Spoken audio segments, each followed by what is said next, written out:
I don't think there's a day that went by that we didn't talk about it. I mean, you just can't. After, having HYAMP be such a big part of your life, there's nothing compares to it. I'm having a blast. How about you guys? You guys feeling it, man? Yeah, everybody think that we're wasting our time here in West Virginia, all right?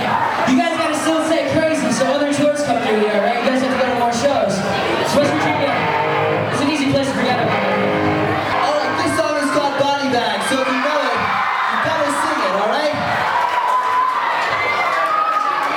You gotta need a body bag. All right, you guys now.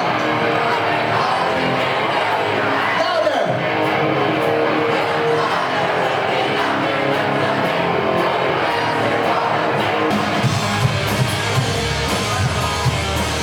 All right.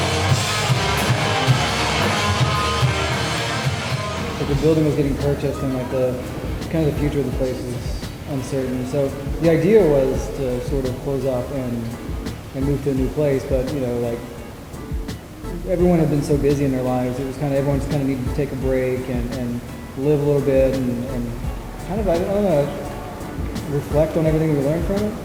During the whole off time, like people would bring it up to us all the time, asking like if anybody was going to bring it back or what was happening. So really, people kept it alive for the 4 years that we stopped doing it.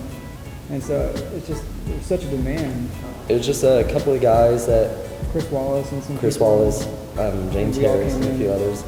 They had done local shows and all ages. Yeah, like the type of shows we went to growing up. And they wanted to get a place and try to do local shows at their own place so they didn't have to rent out all these places and spend all this money. And just from there, it got bigger than we expected. Yeah, I don't think anybody knew what was coming. We had Paramore coming in, Gym Class Heroes, Plain White Tees, Under Oath, all these big name bands just started contacting us. It was just originally just like, hey, let's get some punk bands in a warehouse and do a show. It stands for the Huntington Youth Arts and Music Project. We're just trying to provide an alternative to bars and everything so younger children can come out and experience music too.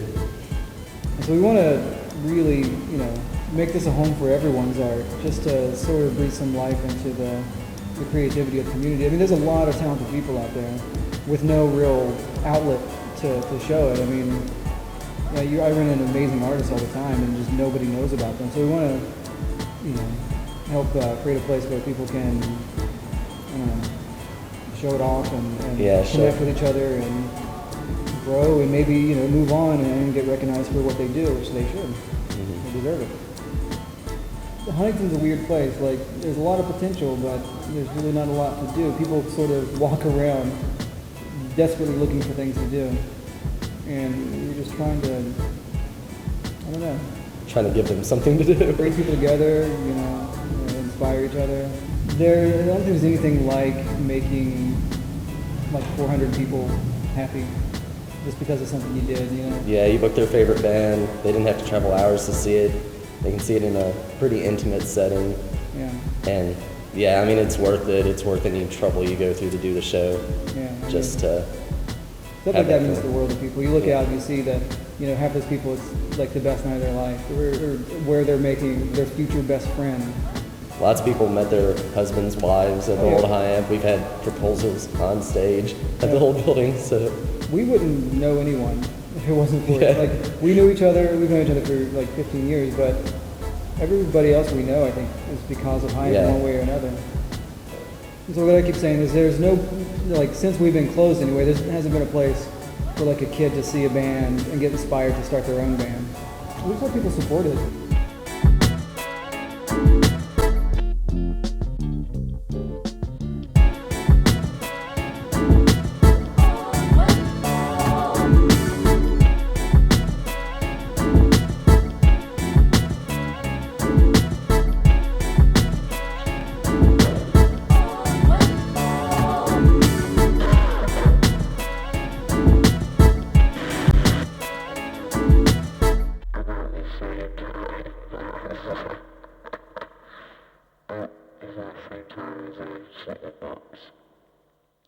And I was on the 25 colors.